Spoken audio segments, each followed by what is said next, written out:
GLP-1 has a very good PR strategy. What does it do and why is it called a miracle drug? Very famous name is Ozempic. Originally, these drugs were supposed to focus on diabetes. There's got to be a catch. Some of the people, they start hating food. And you not only tend to lose your fat, you also tend to lose your muscle.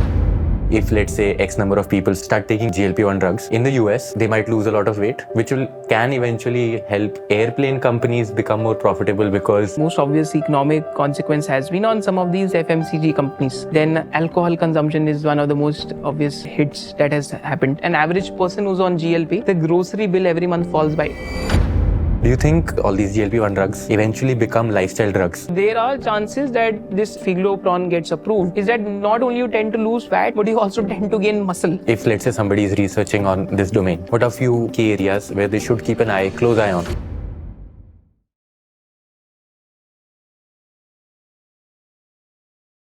Thank you so much, Ishmohit, for agreeing to do this. And the topic for today remains GLP-1. The first thing that came to my mind when we started discussing this was GLP-1 is positioned. It has a very good PR strategy. इसको miracle drug बोलते हैं. So that's the one thing that always bothered me. तो सबसे पहला सवाल तो मैं ये पूछना चाहता हूँ, what does it do and why is it called a miracle drug? Because for the longest, even my boss was saying, इससे पहले कोई ऐसी पिल नहीं है जिसको miracle drug कहा गया है, except this one. What's so special about this? I think GLP-1, in all our bodies, we have these protein messengers. And there is a thing in our body known as GLP-1 and GLP-2. So GLP-1 and GLP-2 naturally occurs in our body also. And what does GLP-1 and GLP-2 does is that कि देखा जब खाना खाने के बाद लगता है अभी भरने वाली feeling आ गई, that you're feeling full right now. And also the process of insulin basically released from pancreas. This is the primary role of a protein messenger in our body. Now that you're feeling full and the food digestion should be slow, because otherwise if the food digests very rapidly, then what happens is that you'll keep eating throughout a day. So this is what a GLP does and it naturally occurs in our body. But what some of these scientists did experiments and what they thought was people who suffer from diabetes or people who are obese. Obesity biggest reason is that you're taking more calories than what you can burn in a day. Right, so typically obese person will be consuming anywhere between more than 2,500 to 3,000 calories in a day. Whereas people who have diabetes, they have this problem that pancreas won't release insulin. And because the pancreas is not releasing insulin, your glucose in the blood level remains high. So that is what happens with people who are basically diabetic. So what GLP does is that some of these scientists thought कि we'll sort of इस जो पूरा protein है GLP का इस पे basically target करते हैं. Because what happens is that human body में it is remaining for a short period of time. So they thought कि what if this remains in a human body for days? So a person would feel full throughout the day. Blood glucose level will be in control. These are the two primary benefits. And these are the two things which matter a lot when it comes to the amount of calories that you're taking and also controlling the basically sugar levels in your blood. So this is what the scientists thought. And I think in 1980s, using the gut of a pig, because they saw a lot of similarities with human, right? You'll see all the experiments are done on rats or either pigs, right? So they were successfully able to sort of segregate and focus on GLP. And that is where the experimentation started. I think the first GLP was launched way back in 2004, but it was launched for management of diabetes. And one of the most famous first known GLP was launched in 2014 by the name of liraglutide. But originally these drugs were supposed to focus on diabetes. Is that you start using them for diabetes, but you start losing weight. That you lose 15-20% of the weight in like 2-3 months. Then it becomes a lifestyle drug, right? And there's this book by the name of The Magic Pill. I read that book. So the author was talking about that how after 2020, he met a lot of Hollywood celebrities. And a lot of those Hollywood celebrities were looking thinner and much fitter. Right? And he said that a lot of them were on GLPs. Because from a drug which focused on diabetes, now it's a drug which is focusing on obesity and it's becoming a lifestyle management drug. Because there are so many consequences of this, second, third, fourth, fifth order consequences. Some of the consequences we won't even be able to understand as of now, ki even that's a consequence, right? So this is the market. And I think today there are like two famous drugs. One is semaglutide, whose manufacturer is Novo Nordisk. So its very famous name is Ozempic. So it is semaglutide. And second one is tirzepatide, which is manufactured by Eli Lilly, and it has a very famous name of Monjaro. And this is a market which came out of the blue. No one knew like till 2019 that this category of drugs will also exist, because it has literally become the magic pill for people. Suppose if someone has type 2 diabetes and they're not able to control it, it's very painful, right? Because throughout the day you're feeling dizzy, or anything can happen, your diabetes levels could spike or could go down. For them, this is a miracle drug, because a lot of the people who are obese or have type 2 diabetes also have comorbidities. They'll have a fatty liver, they'll have heart issues, they could have also other things as well. So one of the natural consequences of using GLP drugs is that if you just get rid of the excess fat that you have in body, right, your cholesterol levels will drop ideally, and secondly, your fatty liver could become normalized. Even your kidney function could end up improving, right? So it is also being experimented to treat basically kidney diseases that people end up catching. So these are the natural like second, third, fourth order consequences within a human body itself. So this is why it is being called a magic pill by people right now. So the fact that it's called magic pill, I think it's also sort of an oversimplification of what it does. Just AI mein, everybody calls AI the taker of all jobs, but that's, again, I know for a fact there's more nuanced understanding to it. By asking this, I'm getting to the point where obviously there's a magic pill, and these are all shortcuts. You get to consume less calories, so you burn more fat and all of that. There's got to be a catch. Is there a catch? Because again, when I was studying on this, the only few bad negative sides I found were it leads to nausea and all of these. But these are very generic side effects. Are there any significant side effects that you've come across? Just to help me understand, is it really a magic pill? Like, should we agree to the fact it's a magic pill, or there's a catch? I think because I have not consumed GLPs myself, I have also read these case studies. Is that because I was researching upon the industry, because we invest in businesses and stocks, right? So one of the natural consequences is that some of the people they start hating food because they're like, "Ki, I'm already feeling full. Why is this food in front of me?" Right? Their appetite falls because you're full throughout the day. Third is that because the food is there in the small intestine for a period of time, so it also causes like fishy breath, right? So that is also one of the consequences that happens. And other consequence is that if you're obese and you lose like 15-20% weight in like 2-3-4 months, what happens is that your skin starts sagging.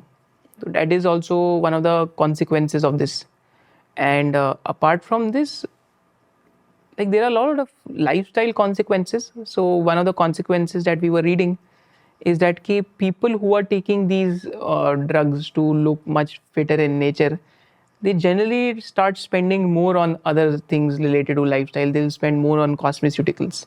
They'll spend more on dental products, right? For example. So that is one of the natural consequences for a person to go through. And they'll be spending less on things like consumption of alcohol, right? Or basically eating junk food. So those are the natural losers out of this. If you look at the stock charts of maybe Diageo, Pernod Ricard, and Brown-Forman, which is the manufacturer of Jack Daniels, over last 5 years, these three companies, like these were like consistent compounders in the West, like these stocks were known as. But because of GLPs and legalization of cannabis, all three stocks, if you just look at them, alcohol is supposed to be a very established industry, right? Because it's very difficult to disrupt. All three stocks are down between 30, 40, 50% over the last 5 years. So these are some of the consequences. Actually, there are multifolds that we'll discuss also. But these are some of the first, second order consequences. But in terms of human body, I think still scientists are working on it, trying to find if there are any adverse consequences or not. But I still think for people who suffer with type 2 diabetes or who are severely obese, maybe the pros outweighs the cons for them, right? Doubling down on us, obviously, the consequences on the human biology are still being studied. But what few obvious economic implications that we are seeing, आपने भी highlight किया. There's another study I was reading where they were saying that if, let's say, X number of people start taking these pills or GLP-1 drugs in the US, they might lose a lot of weight, which can eventually help airplane companies become more profitable because weight load कम हो जाएगा. So that's one angle that I couldn't think of. I'm pretty sure कि बाकी consumer companies में भी ऐसी commentary आई होगी. What are the few that really stand out that you think कि if, let's say, this becomes a lifestyle drug, it will have implications on other industries we couldn't have thought of, assuming this trend holds true? For example, I think currently 10% of adult population in US will be on GLPs. And because now we have a big enough sample size to look at some of the consequences there. So one of the most obvious economic consequence has been on some of these FMCG companies. Ice cream consumption amongst them has fallen, right? Those who have like 10% of the adult population, they are not consuming more ice creams, they are consuming less of them. They're not eating out too much, they're not having junk food, right? So fast food का जो concept है कि आप McDonald's गए हैं आ गए, तो that consumption has fallen. Then alcohol consumption is one of the most obvious hits that has happened. Then even some of the companies like Mondelez and Hershey's, they've been talking about, like they didn't used to talk about GLPs, but now they've started mentioning is that कि कहीं ना कहीं we could get impacted by this. I think Hershey's in one of the conference calls called out कि our growth has been slower because now a lot of population is on GLPs. So a person who's becoming fitter, they'll tend to consume less of sugar, right? So that is also one of the consequences. Other economic consequences, I think some of these companies are now trying to innovate as well. Because, for example, Nestle, I think they've launched this portfolio by the name Vital Care. So that is full of fiber and protein, right? Because a person who's taking GLP, other most obvious adverse impact on the body is that you not only tend to lose your fat, you also tend to lose your muscle. And if you're losing muscle, what happens? You have skin becomes saggy, and also if you lose too much muscle, it's not good for you generally, right? So people who are on GLPs, they'll also consume more of fiber and protein, right? So companies like Danone and Nestle, so they've come out with a specialized portfolio for GLP, right? So Danone का आप देखेंगे yogurt आता है with extra protein now. So that is something that they've been marketing abroad very, very aggressively at the moment. Similarly, companies like Nestle have launched this Vital Care. So this entire portfolio of products where there's a lot of fiber and where there's a lot of protein intake as well. Then there is a company by the name of Smoothie King in US. So they've launched specialized GLP smoothies, which will have higher protein and will have higher protein content. अभी actually protein का जो content है India में भी हर चीज़ में आ रहा है. For example Amul is launching even protein water doing right. So that is some of the economic consequences. Other economic consequences are कि if a person is less obese and if a person is sort of his diabetes are under control, so it adds to a person's average lifespan as well. So it's net a beneficiary for life insurance companies. Even for health insurance companies, something that could benefit them. Why so? Because your basically emergency visits or your visits to the hospitals fall. But at the same time, for hospital companies, people who are obese, sometimes they don't do elective surgeries because their body doesn't allow them. But now they can get those elective surgeries done as well. So that is also a consequence. The consequences are to the extent that some of the companies like Lululemon in the US are calling out is that earlier our XL large sizes used to sell a lot, but now small and medium size is what sells a lot, right? So the consequences are multifold. Another consequence, right? So there are things known as facelifters, right? Or I'm forgetting the name. Cosmetic surgeries, you're saying primarily? I think Botox, liners, fillers, facelifters. So sales for them have gone through the roof for AbbVie at the moment, because if your face is sagging, you need to get it lifted, right? So that is also one of the beneficiaries. So consequences are many, even for companies like Coca-Cola and Pepsi. Now what they're doing is that they're doubling or tripling down on what is that zero sugar and also lesser size. Earlier they used to give like 500 ml, 1 liter, but now they're focusing on lesser size with zero sugar. So that is also one of the consequences, because beverage industry, again, there's a lot of sugar in those beverages, right? So I think there is another company, Dr. Curing karke, I think usko pepper karke, there's a drink that comes, right? So that also is like completely zero sugar. Now earlier it used to be full of sugar, but now it has gone to zero sugar.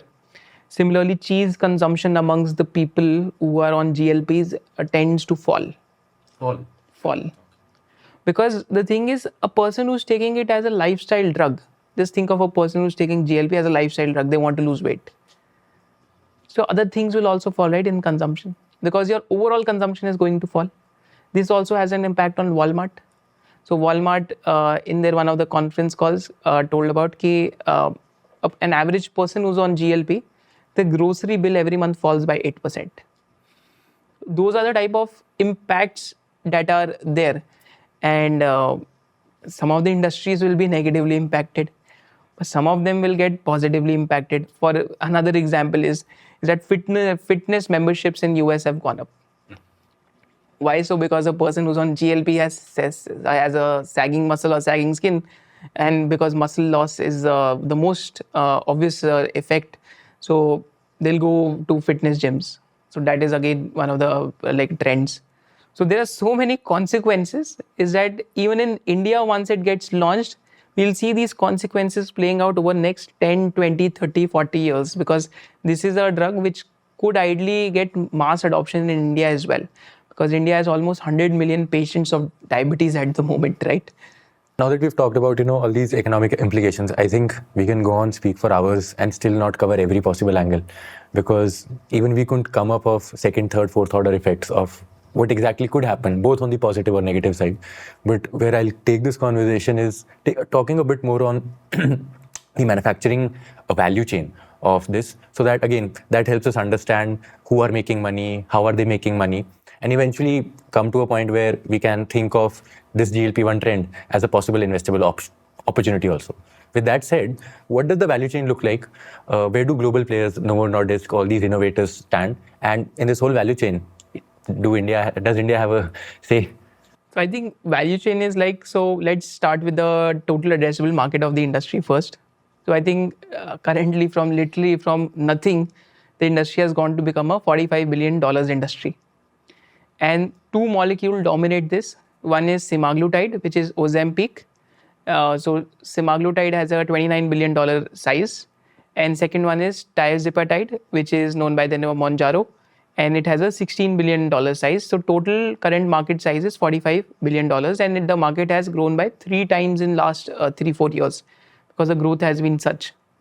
70% of the market is between US and Europe, and Canadian market is also growing well. Even the market in basically Brazil also is growing well, because obvious reason is that ki US में 70% of the population has a BMI above 25. मतलब आपको body muscle index या mass index रहता है. So if you have a BMI above 25, what happens is that like in terms of science, you're obese, right? And I've tried this also. Like, so there are a couple of American restaurants in like basically Dubai and like Delhi also. So I just went there and ordered like something to eat. And the portion that they gave me was huge. I was like, is this for a single person or for 4 people? Right? Because they do everything extra large in size. So, so obesity has been one of the natural consequences. Similarly, in Canada, 61% of the population is above BMI of 25. And similarly, in Europe, 60% plus of the population has a BMI of 25 plus. 68% of the population in Brazil has a BMI of 25 plus. Right, so in these countries, the offtake has been like these are the first primary markets. Now, what has happened is that these drugs are delivered via an injectable form, because at the end, the full form of GLP is basically a full form of GLP is glucogen-like peptide, and peptide is a biological drug. So there are 2 types of drugs. One is a new chemical entity, and one is a new biological entity. So in a new biological entity, what you do is that you manipulate a microorganism, it's a living organism, to sort of display qualities of something that you want it to be. Like, for example, GLP. So GLP-1, which occurs in our body, is a protein, but peptide which we are manufacturing will basically mimic that protein. So this is why it is known as a GLP-1 agonist, right? Agonist receptor. So that is why it is known as that. So it's a new biological entity. So two types of drugs are there in the world: NCE and NBE. NCE is, for example, आज अगर आप paracetamol लेते हो या आप ibuprofen लेते हो, so these drugs would have been patented by someone in the past. Now they went off patent, अब generic बन गए, right? But these are chemical drugs. So whenever you manufacture them, the process will be exactly the same, and you can do batch manufacturing, continuous manufacturing, and you'll keep getting the same amount of drug, right? But new biological entities, so all over the world, what is happening is that to counter new forms of diseases, whether to target a particular form of cancer or to sort of basically manufacturing of GLP, or to manufacture immunosuppressants. So immunosuppressant is a drug class where where your organs, if you do an organ transplant, because so that the body doesn't attack the organ, you have immunosuppressants. But that cannot be manufactured via a chemical way. That has to be manufactured via a biological way. So new biological entities in the world, the R&D by pharma companies has been oriented towards more NBEs over the next 10, 20, 30 years. NCEs are still there, new chemical entities, but NBEs पे बहुत R&D हो रहा है. So GLP-1 is a NBE, is a biological drug, right? And biological drugs का जो drug delivery method रहता है, it's not via an oral solid, it's via an injectable form. So what has happened is that Novo Nordisk and Eli Lilly have so much demand and have so less injectable capacity at the moment, is that their entire marketing focus has just been on 3-4 countries. This is why you won't see it has spread to rest of the world at the moment. Because capacity constraint. Demand है, supply नहीं है, right? So Novo Nordisk currently has 62% of the entire market share in GLP drugs. Eli Lilly had, I think, 35% currently they have the market share. Less 2-3% are others. So others are also trying to get into this at the moment. So these are the innovators. We call them the innovators, that these companies got the drugs made, patented, did R&D, and have spread the brand names. For example, Ozempic, Wegovy, Mounjaro, these are the drugs made by Novo Nordisk and Eli Lilly. These are the innovators, right? And these innovators have a lot of their manufacturing capacity in-house at the moment. For example, इतना shortage of capacity था कि Novo Nordisk had to go and acquire one of the largest injectable companies in US, that is Catalent. So they did the acquisition for $16 billion. And Novo Nordisk at one point of time became so valuable in market cap that market cap of one Novo Nordisk was higher than the GDP of Denmark, right? Itna market cap ban gaya tha. Now, Eli Lilly is also there. It's listed in USA, but these are innovator companies. Then there are companies in this value chain which will be manufacturing the fill finish. Ab fill finish kya hota hai? Basically, you've seen like there are a lot of videos like तो अगर आप देखेंगे जो production plants होते हैं जो आपने एक जिसके अंदर फिनिश कैपेसिटी या कार्ट्रिलेज होती है एक इंजेक्टेबल की, जो कार्ट्रिलेज जब बन के एंड में निकलती है तो that is known as a fill finish capacity where you are pouring the API and the formulation into a cartridge. So that's a fill finish capacity. So companies into injectables, fill finish, and then there are companies which are into the manufacturing of the entire drug delivery device, which are known as auto injectors. तो यहाँ India में company shell engineering करके तो they manufacture the entire drug delivery device. So they're working with the generic companies, right? And then there are also companies who are manufacturing the APIs and the intermediates. To sum up the value chain, there are the innovator companies like Eli Lilly, Novo Nordisk. There are companies which will be manufacturing the API and the fragments of GLP, peptide fragments. This feeds into the innovators' manufacturing capabilities. Right. Sometimes innovators are doing it in-house, but some of these innovators also get them contract manufactured from some of the CDMO companies like Lonza, right? Lonza has a very big GLP capacity, for example. So Lonza is one of the companies, one of the basically biggest CDMO companies in the world. Similarly, these are second or API and fragment companies, peptide के fragments बनाती हैं. Then there are companies which are into the manufacturing of fill finish, right? So one source is an Indian company which manufactures fill finish and cartridges ke manufacturing mein there are companies like Land Pharma. And then there are companies which are into injectables, right? So injectables or fill finish usually companies साथ ही करती है, तो one source Gland Pharma इसमें example आ गया. Then there are, I think, companies which are into manufacturing of the drug delivery device, companies like Shell Engineering. So this is the value chain of the GLP space. And now what happens is that there are companies who are sitting patiently. Because see, semaglutide ka patent goes off in 2026 in rest of the world. In US and Europe, it is still via processes and stuff. They have the patent till 2030, 2031. But in a lot of countries, it is going to go off patent. Now, there are these Indian companies who are sitting patiently, like Sun Pharma, Dr. Reddy's, who do just want to launch, right? For example, Dr. Reddy's has gone in Canada and set up a dedicated plant for manufacturing semaglutide, right? Because semaglutide का जो Ozempic का उसका consumption Canada में भी बहुत बढ़ रहा है, क्योंकि जो US में कनाडा में तो होएगा ही, right? So they've gone ahead and set up their dedicated capacities over there, right? Similarly, companies like Biocon, Sun Pharma, Dr. Reddy's, Zydus, Natco Pharma, all these companies have filed US DMFs. So US DMFs अब तब file करते हैं when you're waiting for a drug to go off patent and then you're able to launch it. जैसे India में अभी there is the one which went off patent is liraglutide, but it is not that famous, but it has already been launched. अभी इतना famous क्यों नहीं है, इसके पीछे भी एक reason है. Right, I think because we are discussing this, so we'll go towards the drugs also.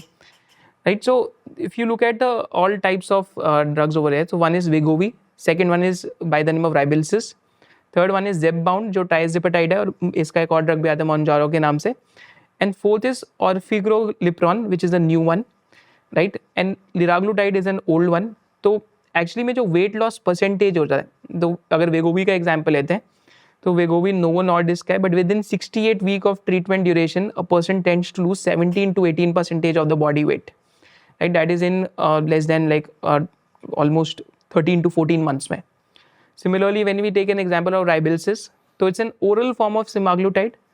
तो ये भी एक बहुत बड़ी डिस्टिंक्शन है कि जब हम इंजेक्टेबल और ओरल में डिस्कस करते हैं, तो ओरल का एफिकेसी नहीं है इतना. ओरल का भी एफिकेसी क्यों नहीं है इतना, क्योंकि the moment you take the oral form, right, तो because you have digestive enzymes, so it attacks the peptides in it and instead of getting absorbed in your body उसका एफिकेसी कम हो जाता है.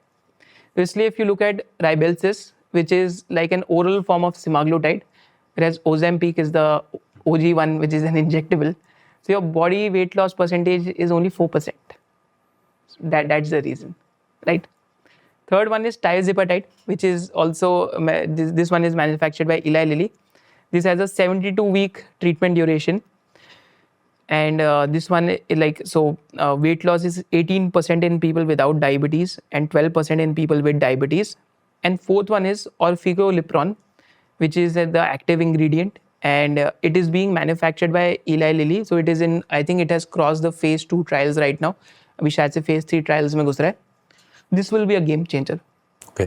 Because it will lead to even further mass adoption. So oral pill has to be consumed daily, and इसका जो time duration is 40 weeks, and it will lead to 7.9 to 8% weight loss.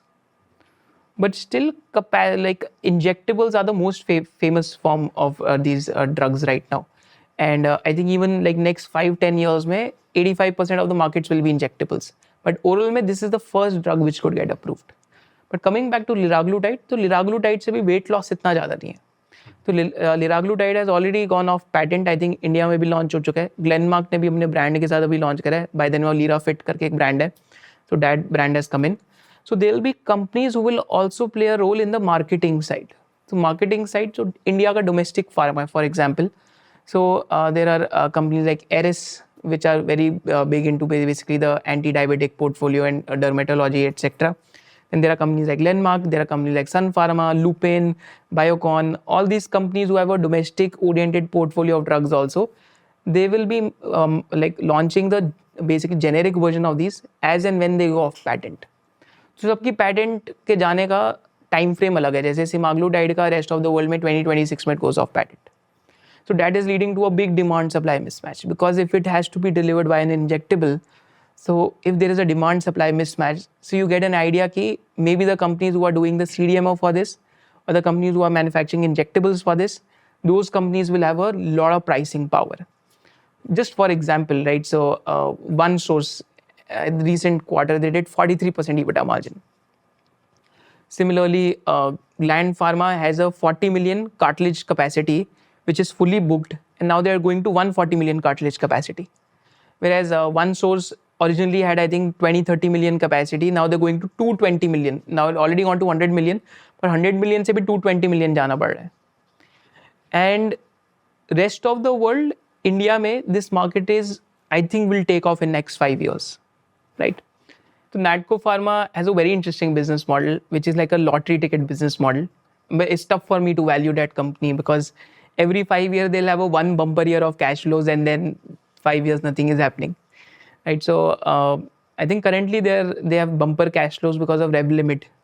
So company करती क्या है, business क्या है, is that they find these drugs which are blockbuster drugs. They'll do reverse engineering, make a similar drug, and wait for the drug to go off patent and have a first to file filing of that. First to file में क्या होता है? So US FDA has that like interesting regulation is that if you get the first to file opportunity, so you get a 180-day exclusivity period. Now suppose if a drug has gone off patent, so there's a 180-day exclusive period before other copycat drugs enter. So in that 180-day, you make like killing cash flows. So Natco will be searching for such opportunities. And they did this in Revlimid. So instead of just waiting for the 180-day period, they went in and agreed for a deal with the innovator. Okay, we'll expand this market, we'll sell this drug at a lower price, we'll make good margins, and we'll share a percentage of royalty with you. That is what they did in Revlimid. I think those profits will last for maybe 2 years till 2026. I think Jan or February it should be there. But post that, those profits might just go down. So it's tough for me to value that company because they have this lumpy cash flow business. Now they've identified semaglutide as the next one, because in semaglutide they have tied up with Mylan, and Mylan, I think it's by Viatris now, so that will be the distribution partner. And there they'll be launching semaglutide in US. So they have the first to file opportunity over there in some of the dosage forms. So that is the business model that company is following. They could get bumper cash flows, but I don't know if that is sustainable or not. Now looking at this value chain, there are other two aspects as well. Now there are companies which are into the contract manufacturing part. Then there are some of the indirect beneficiaries in contract manufacturing only. So first let's discuss this. So companies like DV's Laboratories, I don't know about the valuations today because now like last 5-6 years, CDMO sector wasn't there in India, but now the entire CDMO sector has a $45 billion market cap. So that is why India is a stock pickers market, because if you look at, there's only 1 or 2 CDMO companies which will find representation in index. But now the entire sector has almost a $45 billion market cap. So you start looking down and you start finding interesting opportunities. So DV's does like peptides, and they're doing something for GLP-1 as well. Laurus in the recent conference call confirmed that they'll be working in the GLP value chain. Bluejet Healthcare in the recent conference call confirmed that they've manufactured 35 fragments of peptides, and they could be used in the GLP market. So they're waiting for innovators to give them orders, right? Similarly, Newland is setting up a dedicated capacity for peptides, but I think they are going currently into the generic form of peptides, but they have the capability to do peptides. Similarly, Piramal Pharma also acquired a peptide company 1 or 2 years back. So these CDMO companies, if they start getting into these GLP-1 value chain, so their growth could be much less lumpier in terms of over 2-3 year horizons versus some of the companies who are like Natco Pharma business model. Then CDMO, there are this Gland Pharma and OneSource, but these are CDMOs for the generic companies, right? The other work with the innovators, these companies will work with the generic ones. For example, OneSource has 70 generic companies as customer, and even Natco का वो जो semaglutide का first to file आ रहा है, right? तो उसका shell engineering pen बना रहा है और OneSource contract manufacturing कर रहा है. So that's the value chain, right? कि one guy with the first to file, उसका marketing partner Viatris हो गया, the manufacturing for them is OneSource, and the pen manufacturer for them is Shell Engineering. So again, value chain, it connects dots, right? So similarly, OneSource is it will be the largest in terms of basically generic CMO manufacturer in the world. But those margins, I don't know if they're sustainable or not, because a lot of companies will start putting up capacity for semaglutide. Gland Pharma also will go from 40 million to 140 million cartridges in a year's time. And because Gland Pharma is so big in size, GLP contribution will not still be more than 5-8% for them. So that is also one of the companies that is there. Then CDMO we discuss, generic CMOs we discuss. Then there are companies which will likely benefit because the overall pharma growth rates become better in India. So Indian domestic pharma market is at $22 to $23 billion in size. And at peak, by 2030, 2031, if semaglutide acceptance increases in India, so GLP market in India itself could be $2 billion in size. So it could add to 1.5 to 2% types per annum growth rates to the Indian pharma market. Because Indian pharma market grows anywhere between 7 to 8%. If it starts growing at 9.5 to 10% because of GLP, right? Because if the adoption goes through the roof, then there could be upside risk as well.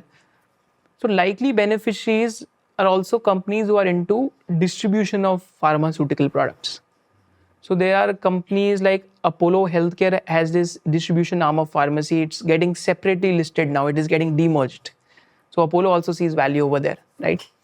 Then there are companies like Entero Healthcare. I think they are the top 3 or top 4 in the country when it comes to B2B distribution. Then there are companies like Sundar Ventures, but it's in the tier 2, tier 3 hinterlands. And there's also a company by the name of Remus, I think, that is also into distribution of pharmacy products. So these companies, for them, the growth rates of the pharma market could increase. And this could also benefit the domestic pharma companies if they are able to make a brand out of it. There's a Glenmark launched a brand by the name Lirafit, right? So if they can make a brand out of it, even they could end up benefiting. But overall growth rates of the Indian pharma markets could improve post the launch of this. But generic space mein, let me just show you one more data, is that ki how many drugs are getting launched. So that will give you an idea ki why it's a tough industry to be in. Is that over here, almost, I think there are close to 100 plus companies which have already launched an active US DMF for semaglutide and diazepatide. तो सबको पता है lottery लग चुकी है. अब सब कह रहे हैं कि we also want to be a part of this lottery. And this is again something that is happening. So yes, this market is going to grow, but maybe the better way to play it is via proxies. Maybe the distributors might experience faster growth. Maybe the domestic pharma companies who could make a brand out of it could increase their growth rates by 1 or 2%. Maybe the CDMO companies might be a better way. Or maybe you straight away go to the innovators like Eli Lilly who are launching these new forms of oral solids.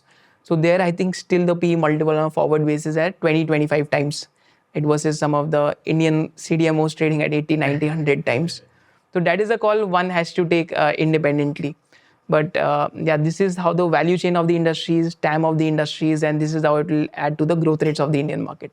So understanding the value chain gave me an idea of the supply side of the economics. I wanted to focus more now on the demand side, especially on the Indian market, because we've seen adoptions skyrocketing for countries like US where 10% of the population is already using. तो वहाँ पे अगर 10% achieve हो गया, it's now मतलब अब ऊपर ही जाएगा. But what bothers me is a lot of this capex is also being put, keeping in mind the drug goes off patent in India, right? India, I mean, I personally think that it's difficult to get Indians to spend, and drugs like these, especially the patented ones, are extremely expensive. I know for a fact generic ke baad prices will come down, there will be cost cutting, all of that will happen. But keeping this in mind, how do you see demand dynamics changing once this goes off patent in India, considering that affordability is a big factor for Indians, and even just the fact that injectables as a delivery mechanism for a lot of Indians is still very alien concept. It's rather pop pills, and we know taking pills is not as efficient. Efficacy इतनी नहीं है. So keeping that in mind, आपको क्या लगता है, like Indian market में will we see the type of growth we saw in US and Europe? I think जो diabetes वाले वो इंसुलिन के इंजेक्शन तो लेते ही है ना जिसको टाइप 2 डायबिटीज हो बेचारे को. So US में I think the cost of treatment on an average is $1,800. In India, this number should be maybe 1/15th of it. Okay. post the launch of generics. तो इंडिया में भी अभी जो Eli Lilly का या Novo Nordisk का drugs the innovators have launched and tied up and started doing distribution, it's like 18 to 20,000 rupees per week, which is out of whack for a lot of people. So once the generic version comes in, should not be more than 1,000 or 2,000 rupees types. And once after 5 years, once it becomes even more basically generic, then we'll see the cost even falling further. Because India is known to be the pharmacy of the world. We are the pharmacy of the world because we are expert in reverse engineering. We'll do reverse engineering, manufacture it at scale, bring down the prices like anything, and then we'll start exporting it. So that's the business model of the Indian generic industry, right? So I think India में as the prices fall and as the adoption increases, that will be interesting because आज 100 million लोगों को India में diabetes है, right? And 33 to 35% of the Indian population is above BMI of 25. But as the country becomes prosperous, so I have this saying कि it's just a funny saying amongst our friends. So any one of our friends who gains weight, we say कि signs of prosperity. So just a funny saying that we have amongst us. So as the per capita income increases, people will start eating out more. People will start getting more food delivery. अभी तो लोग बाहर भी नहीं जाना चाहते, 10 minute में Blinkit से मंगा लेते हैं, right? So junk food is at a single button away, right? So I think these drugs eventually, because our population is young right now, and as our population starts aging over next 15, 20, 30 years, we'll see these drugs will have will have a good market in India as well, especially once the cost curve falls. So this is why this video, hopefully it will be relevant for the next 5-10 years as well, and people will watch it and think कि अच्छा ये discussion हुआ था, and now India में भी adoption in drugs का काफी बढ़ रहा है, right? Okay, like before we end this episode, a few questions, and this will be purely based on what you feel after you've done all the research. My first question is, do you think that all these GLP-1 drugs eventually become lifestyle drugs, like mainstream lifestyle drugs, where everybody in your household is popping these pills or ये injections लगा रहे हैं, or will they continue to have higher relevance amongst obesity क्या बोलते affected people or the one going through diabetes? पहला question यही. I think first line of treatment will always be for people who are in diabetes. Second, it will be for obese people. Lifestyle, again, it will be very dependent upon the person, right? So it's something like people going to gym and taking excess supplements as well. Now that is becoming a lifestyle thing because everyone knows that Indians are protein deficient.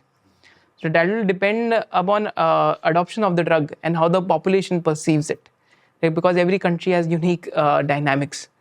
But I think first 2 lines of treatment will always be into your diabetes and then your obesity management, and then will become lifestyle management and stuff if some Bollywood actor takes it. Like for example, one of them has, right, and he's lost a lot of weight, he's conducting interviews, and then people get influenced, so then maybe people might try it, right? But first 2 line I think will always be for diabetes and obesity, and then for lifestyle it could come.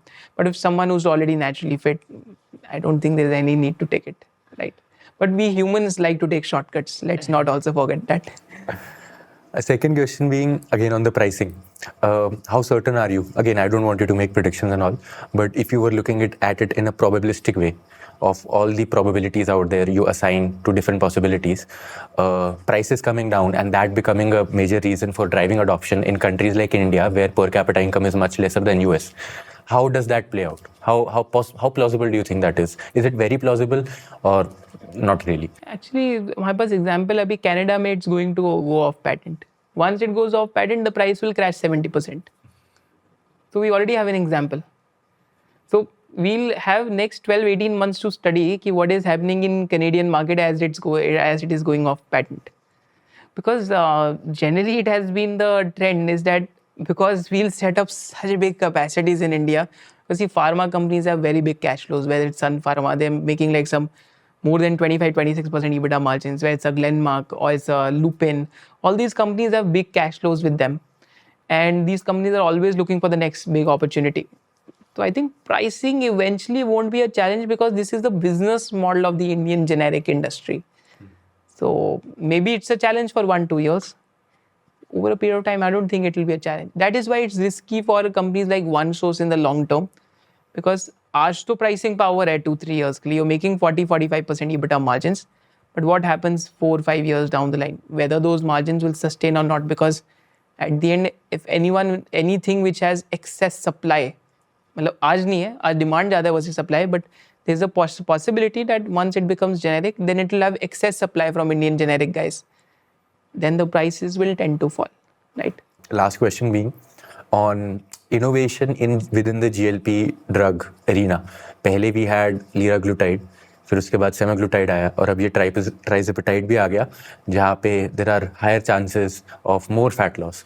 Do you think this efficiency curve eventually peaking and that impacting, let's say, businesses? Because let's say अगर बहुत ज़्यादा capacity अगर semaglutide की डाल दी and कल को X drug कोई नया molecule आ गया which does a better job being a GLP-1 class of drugs, does that affect those models? वहाँ पे have you read up anything?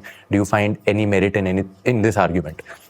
I think now that oral solid is also coming, I think some of the drugs which are there, I think which are being innovated upon for GLP-1, I think different companies are working on it. So pipeline में अगर देखते हैं तो there's a like phase 1 of obesity trials में एक drug चल रहा है by a company by the name of Carmad Therapeutics. AstraZeneca is also doing the drug trials for obesity. Similarly, Zealand Pharma is also doing, Vikent Therapeutics is also doing, Novo Nordisk is doing another experiment on another phase 1 obesity trial. Phase 2 trials, maybe there are different drugs which are by one of the Chinese companies is also doing. Then there are other biopharma companies like Zealand Pharma which is also doing in phase 2 trials. And phase 3 obesity trials में already orforglipron जो Eli Lilly का oral solid drug है, that is still going through. Then semaglutide का different dosage में Novo Nordisk is working on. Then Eli Lilly is working on another drug by the name of retardrutide. And there are other drugs which are coming by Innovent Biologics as well. See, because even in the innovator pharma space, what happens is that they've seen कि यार Eli Lilly का market cap $100 billion plus चला गया. I think it hit almost $300-400 billion plus. On Novo Nordisk market cap went to that levels. The incumbent innovators like Pfizer, AbbVie, or the other ones will also try to get into this market. So I think first time in the human history we are at a place where we have found a magic pill and we are non-stop working to improve it. So there are chances that if this orforglipron gets approved, is that not only you tend to lose fat, but you also tend to gain muscle. Okay. That's also an interesting consequence if it comes out. So we never know what happens 5 years down the line. But at least ये class of drugs बन चुकी है. जैसे एक time पे एक class of drugs आई थी statins के नाम की, right? वो एक class of drugs बन गई थी वो. So similarly now GLP will be a class of drugs where you'll see different branches of family being launched. And I think it's just the beginning of this market. It's just been 5 years, 2019 से 6 years हो गए. 2019 के बाद से हमने देखा. Maybe 2035, 2040 तक we'll see much more variants coming in. Because now what they'll do is that सबसे बड़ी problem क्या है? Muscle loss. Muscle loss को कैसे हटाएं? तो पूरा R&D अब कहाँ चल रहेगा? Muscle loss की तरफ, right? कि how do you decrease weight and how do you make sure that muscle loss doesn't happen? That is where the R&D is going towards. One last thing before we wrap up is, if let's say somebody is researching on this domain, what are few 2-3 key areas where they should keep an close eye on? Maybe just in terms of trends being developed, or maybe in terms of investable opportunities rising up. वो 2-3 जगह बता दो, so that even I, after this conversation, I can also continue going down those rabbit holes to eventually build my muscle into understanding this GLP-1 theme even better. I think one of the very big opportunities is that it's just not GLP linked. I think pharma sector में Indian pharma companies which have local capacities in US will be a big opportunity, because they want to onshore a lot of pharma value chain. Why? Because they think it's a very critical thing. And India भी अभी जो generic यहाँ से export करते हैं, we get 70% of our APIs from China. So we are dependent on China and they're dependent on us. So they're indirectly dependent on China, right? They don't want to sort of have dependencies on China. So any Indian company, for example, जैसे अभी Jubilant farm हुआ है, तो जैसे कैटलेंट का जैसे ही इन्होंने injectable plant they acquired Novo Nordisk, what happened, Catalent had 35 other customers. So all those 35 customers overnight didn't have a capacity for injectables. Now Jubilant Pharmova, I think, is doing a capex of $260 to $280 million in US to set up an injectable plant at Spokane, and $150 to $160 million of that capex, which is more than 50%, is being funded by a US subsidy or a US government grant. And यहाँ पे ऐसा नहीं कि subsidy काफी सालों बाद आती है. They've given the subsidy in advance for them to set it up, right?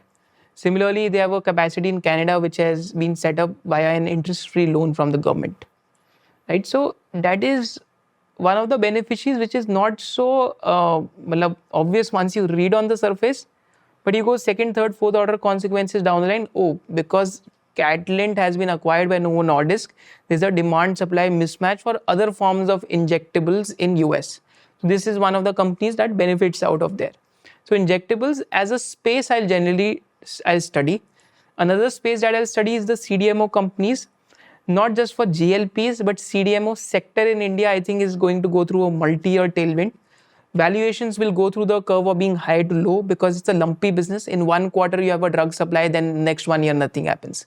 Right? But this is a sector where just from DV's laboratories, we have seen multiple other companies scaling up. For example, there's a company, Acuitas Chemicals, Ami Organics. I think we have a detailed video on this. So this company was like, this 2 years back was talking about our CDMO business will scale up 10 times. No one believed. Now actually में वहाँ से scale up हुआ, यहाँ से भी कह रहे 28 तक it will go up by 10 times, right? Because it's a lottery ticket, right? So they have this prostate cancer का drug जिसके लिए वो intermediates बना रहे हैं, and that drug has become a multi-billion blockbuster drug. So once it scales, you will also scale because you are a partner in innovation for that company. So find CDMO businesses where this non-linear scale-up could happen, or find CDMO businesses which have lesser mix of CDMO in their sales as of now, but that will grow over 3-4 years. For example, Aarti Pharma. So when it got demerged and listed, it had 20-25 molecules in the pipeline. Today it has 63 active projects in a period of 24 months. We never know which active project could hit, but it's like you have this bag full of balls. One of the ball will be a ball which is made out of gold. Then you keep picking out the balls, and once you get that gold ball, then you're done. Similarly, CDMO businesses. For example, Laurus used to track this company when they have 30-40 projects. Today they have 106 plus active projects, and the CDMO business has been really doing well. Earlier it used to be a formulation company, but now it has become a CDMO company. Newland, similar thing happened. It had 10-20% business coming from CDMO. Today, nearly half of the business comes from CDMO. As of 2025, the mix dropped because CDMO is a lumpy business. So CDMO as a value chain, I'll try to study, and I'll try to wait for valuations to emerge, because today the valuations might not be that favorable for an investor, but still I could find businesses where the PEG ratio will be at less than 1.5 times, even within today's CDMO landscape. So CDMO is a sector I'll study. Maybe I'll study the pharma distribution landscape, because in India today, there are, I think, more than 15 to 20,000 pharma distributors. All over the world, the pharmacy market has consolidated. The distributors have consolidated. So that is also a market that I'll try to study, because a lot of acquisitions could happen over there. Then domestic pharma market in India has always been evergreen, but I find it tough to find reasonably valued companies over there. Maybe there are a couple of businesses there, but still it's a tough sector when it comes to valuations. So this is how the thought process will be. Actually, one of the business segments we didn't cover was today diagnostics. Mm-hmm. Diagnostics are also very big beneficiary of GLP, because अब अपना checkups ज़्यादा जल्दी कराएंगे. Like your doctor will need to do your checkup before you get it done. Then every 3 months you need to get everything checked. Okay, so diagnostics are very big beneficiaries. Diagnostic cycle has also turned in India. There was a pricing competition post-COVID because a lot of PE money came in. But जब देखा पैसा नहीं बनता, tough business है, इतना scale नहीं हो सकता. Now the pricing, now the competition has gone and pricing power has come back. That is also one of the beneficiaries. Hospitals में elective surgeries भी बढ़ सकते हैं. So that is there. But still I'll say कि CDMOs, injectable manufacturers, companies which are maybe into distribution companies and the companies which are into diagnostics. These are some of the sectors where within generally the healthcare landscape, I'll go and study companies that something or the other could come up over here. And within CDMOs or pharma companies, you can just do a meta search as to GPTV you can use, which company is working within the GLP landscape in India. So you'll get a list of companies as well, because some of the CDMOs have started talking about that they are doing these many like peptide fragments for GLP. That's an interesting trend and worth studying more. Thank you so much for your time. This gave me more rabbit holes to explore than I came when we first started having this conversation. I think that's a job well done on both of our part to talk about few of these angles.